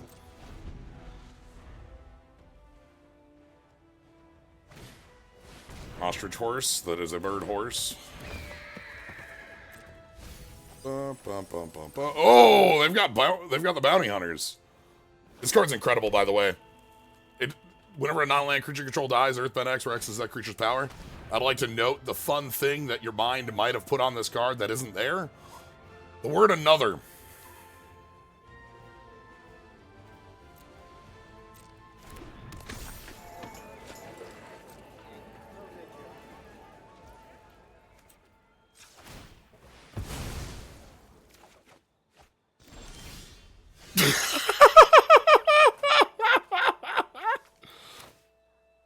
This has some infinite combos with Bloodghast over here.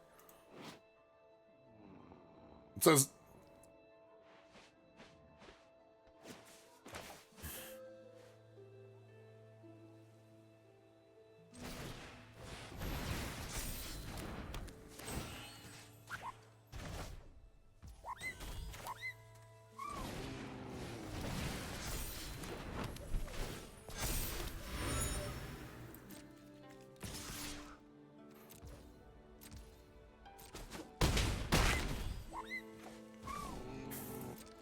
so our opponent's at 3.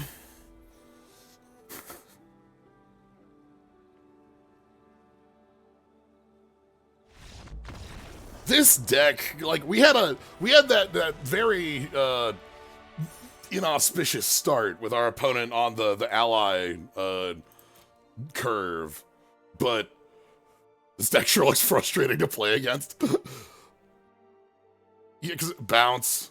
Remove, bounce, I'm still holding bounce, flyer, draw a card, draw a card, draw a card, draw a card, draw a card. Like, we have, not only do we have the tempo pieces, but we have the card advantage pieces to keep up the tempo pieces. And also, the tempo pieces are 3/3s for 3. Don't ignore the Waterbend 3 that's free. The Waterbend 3 on here is upside that says it doesn't die to sorcery removal. Sweet. This deck doesn't... we play like an airbender. We deflect, we dodge, we move out of the way, we evade, and we go 7 wins. Not even maximum magic, 7-1. Let's go ahead and grab our packs, open some cards, and kind of close things down. What am I at, by the way, for... Okay. My cabbage!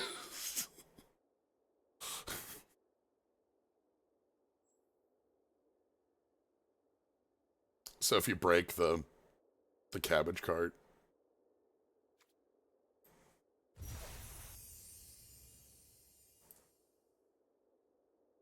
you get a cabbage, which is, you can use that for your buddy.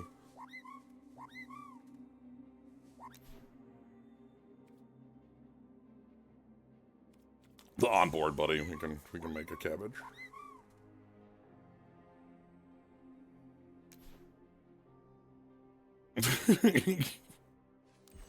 Give Chocobo Geishel greens. Alright. Let's open some packs, talk about some cards.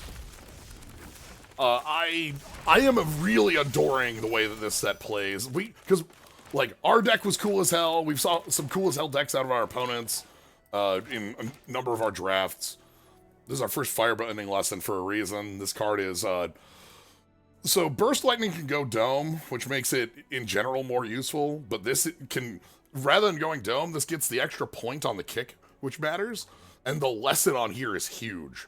The lesson on here matters for so many, like, different deck pieces in this set. Turtle Duck. These are so cute. I love... there's a lot of things to love about the setting and flavor and such, or the world of Avatar working for a Magic set. I'm a huge fan of the way that we get to show multiple characters at different points in the show. But also, all the little funny hybrid animals are very cute. You know?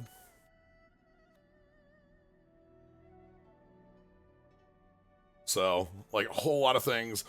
I also like that we show off a lot, like, on a good amount of cards, that, like, waterbending, firebending, airbending, and earthbending are not simply red, green, blue, white, you know? Cat Owl here. Cat Owl is so close to Cat Owl, I know. But like waterbending in green, there's a removal spell that's earthbending in white. Airbending is almost all in white because it's almost all associated with Aang and Appa. But there are a couple blue-white cards.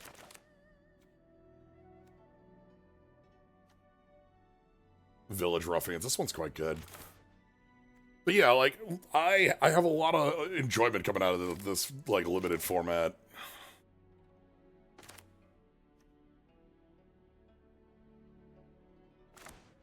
That's fine. God first. Bring out the wheel of punishment. I like that.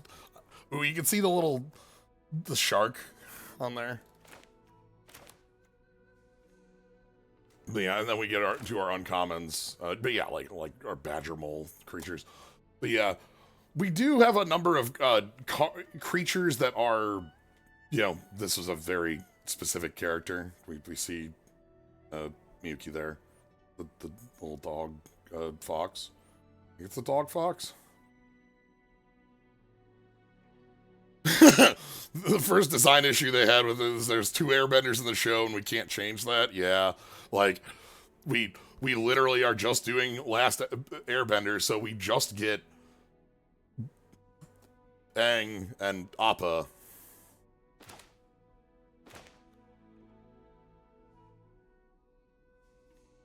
And like the glider.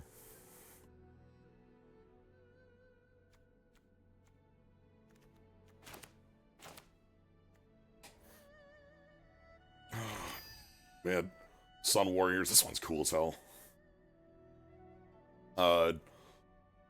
Both for like, there's a good amount of like showing off that like the different sides of firebending in here, which I think is a really important piece, but also like this card is like dangerous as hell. Like if your board's wide, Sun Warriors makes like 6 mana on attack. Nope. So I talked about this when we saw it in the pack. This card, I think, is, like, unplayable and limited. But, like, it's a different question as far as, like, building more around this, because then it plays a little bit more like that little fairy. I think the fairy's probably a little better at doing that. You know, 1 mana 3/3 with easier ways to untap it when you can construct your deck, whereas a lot of the times in draft, this is a 1 mana tapped creature that doesn't do anything, and by the time it does do something, 3/3 is just like trading in combat. I've talked about this Toph. I think that this Toph is a really cool design because it's a fine thing for a Gruul card to be doing. Red does get instant sorcery, A little bit more sorcery, but both recursion. Over time, and green gets any regrowth. So like the pick up a card for the prowess bit on here is great. The prowess is just spell as well, so. It's not good limited, sealed vent and pulled 2. Yeah. If you have a looter, it's a lot better. Like if you have the professor that's like discard a card, draw a card, so you can always do it, but you gotta learn, Top's gonna teach. Boiling Rock Rider, I saw this card earlier in the draft and I said that it had a really cool design, and I wanted to kind of mention that, where this has, you play this as a 3/3, you can tap an untapped ally to exile a card from the graveyard, and then like when it attacks, you get to cast an ally from under it, paying for it to pull it out of, basically you're doing a prison break. You're literally giving a thing in your grave escape by attacking and causing a riot, which, like, is a super cool, like, you know, card to flavor to effect. You can hit any card from any graveyard to use it as, like, a counter for graveyard strategies, but it can only cast allies, but you can, like, tap itself on the turn you play it to set it up immediately. You use the firebending to cast, like, it's such a cool card, and it's also such a perfect bit for your opponents are very likely to have allies, but it doesn't have color filtering, so that's an important point on this card. Like, you have red from firebending, you have black from having cast this card, but like, if you're including this, you may want to include a dual, or if you have the Jasmine T place, obviously that's going to do a lot of work. Oh, is it cards you own? Oh, it's not even, you can't cast theirs? Oh, that's sadder. I thought it could, I guess it's just escaping from your grave.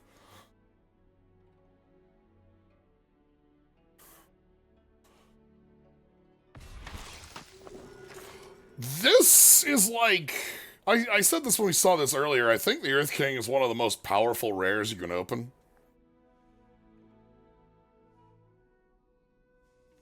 Like, this is 4 mana for 6/6 worth of stats, and then, like, if you attack with our good buddy Bosco, you get a land. If you have any other 4/4s, you get multiple lands. Like, just going wild.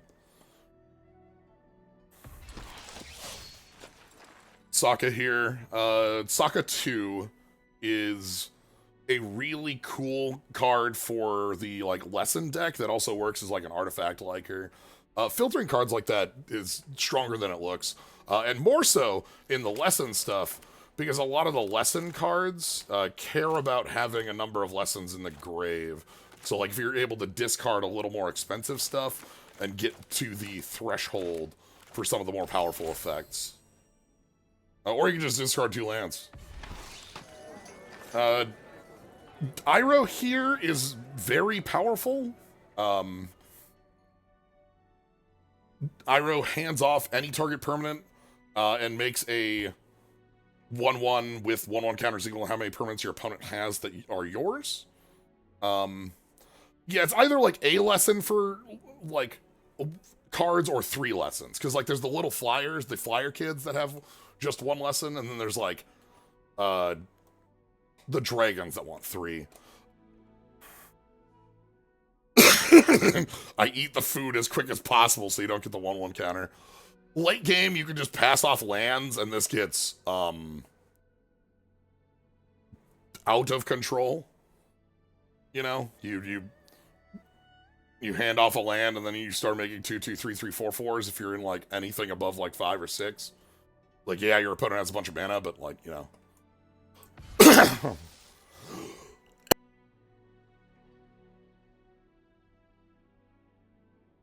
We saw an opponent cast this earlier last week.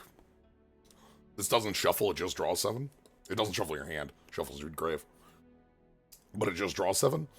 And baseline, it's like a little more mana-intensive divination. If you are in a position where you can cast this in like an even board state, it a lot of times is going to be like, look, you got to kill me now. Last Agni Kai. This has one of my favorite specific arts. This version of it. I like the alt art in the whole of it, but I actually don't like it as an individual card. This one I like because of the scale. You take a look at the size of Zuko and Azula and Katara there, and like how big this is so like just so massive on this duel. The card itself is fine. Like, I don't know. Fight effects are weaker, like weaker than you think. If you could get this to work, you're making 1 billion mana.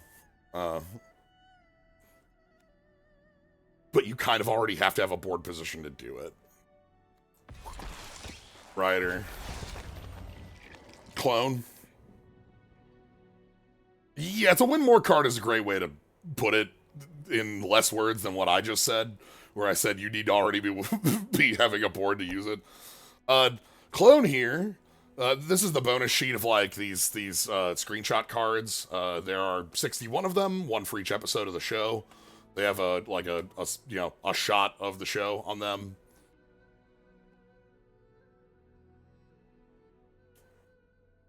And this one's really funny, I think. I think this one works. I think there's not a lot of them that are too great. I think it's the weakest part of the set. When will the Age of Fight end and they just stick with Bite? They're going to keep doing fights because fights let them change up mana costing. And like making... There's a card in this set that's like Earthbend 2, then target creature fights target creature. Target control fights another creature. If that's a bite, that's just like the most Flame Tongue Kavu you've ever made. That's like unstoppable.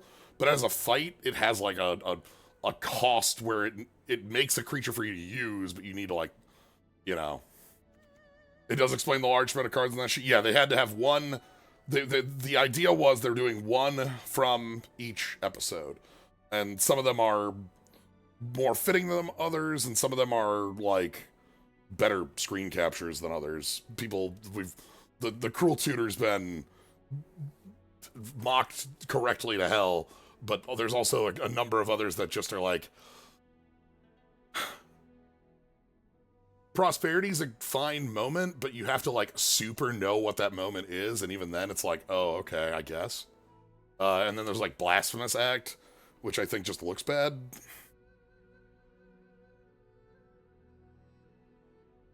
So, I don't know, let's open a couple more.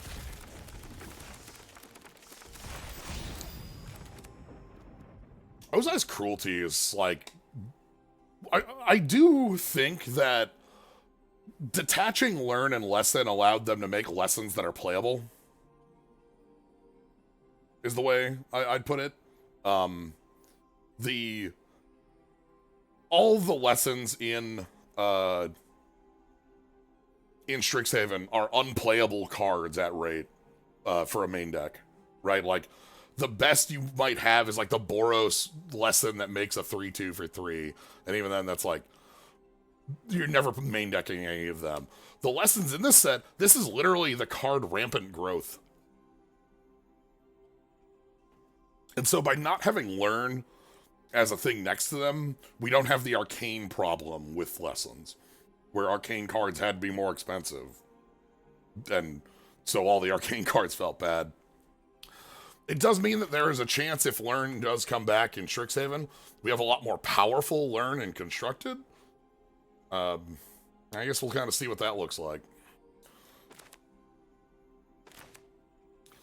That's going to depend on, like, the rate on Learn cards, which, again, there were a few that were... I love Cat Gator. I want to build a deck with, like, 2 Cat Gators and some Recursion.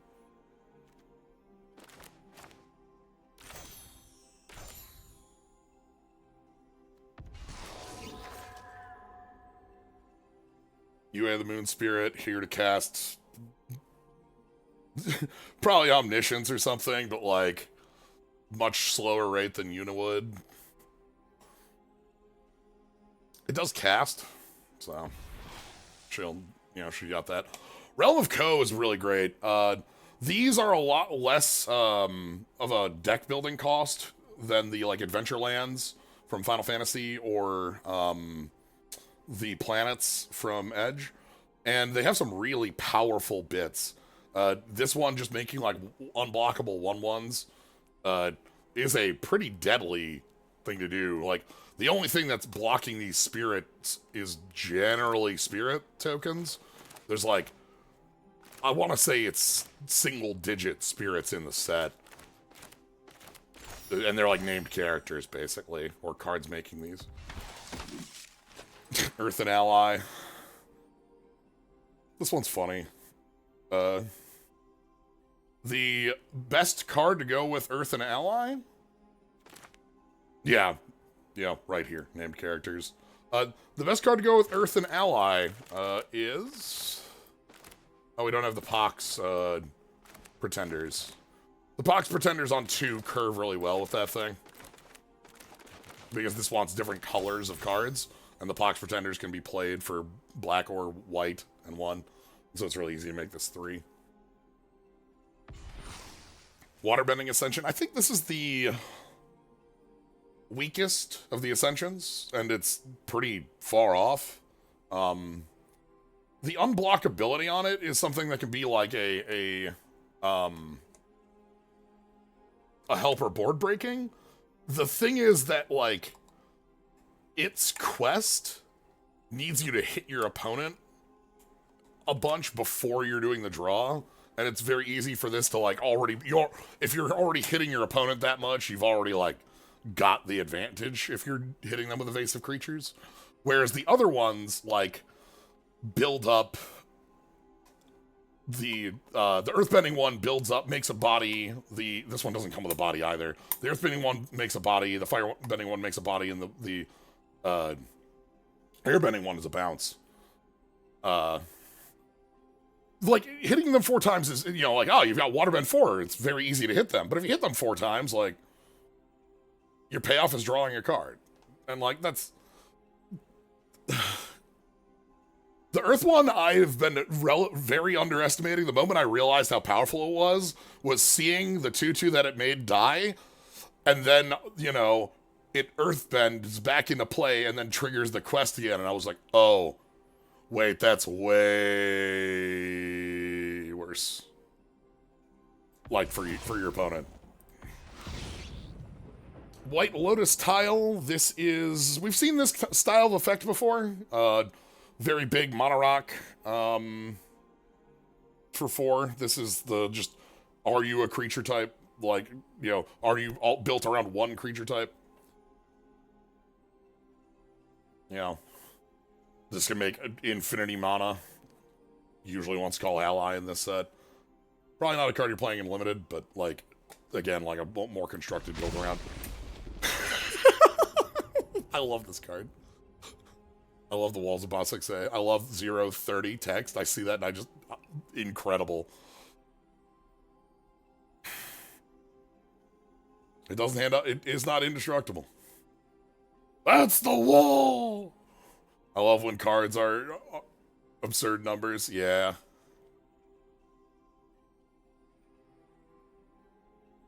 Appreciate that the Fire Nation drill does kill it, and it's even designed with a way to, like... It could pierce the indestructible if it needed to, I think, if I remember the text on it. It doesn't have it on its own. You'd have to, like, give it somewhere. But anyway, that's our draft. So, thank you all for joining. We hit 2 hours as expected. Might have some more tomorrow. Might not have a stream going tomorrow. Might have some other stuff going on. But, you know, Friday, we'll still have another one of these. Slay the Spire is definitely going to be taking a back seat to get some more of this in. So, yeah, thank you all for joining. If you want to catch more, you always follow. See when I go live. Subscribe. Get the cool skulls, cool slimes, mole drifters, and mimics. Thank you, Dr. Science, for the sub today. I appreciate it. You know, the Prime sub is an easy one to use. But if you're just here having a good time, enjoying the draft, watching, just chilling, glad to have you here. Glad you get to enjoy the draft. Hope this has been as fun for you as that has been for me. So yeah, that's gonna be it. Thank y'all. Have a good night, everybody.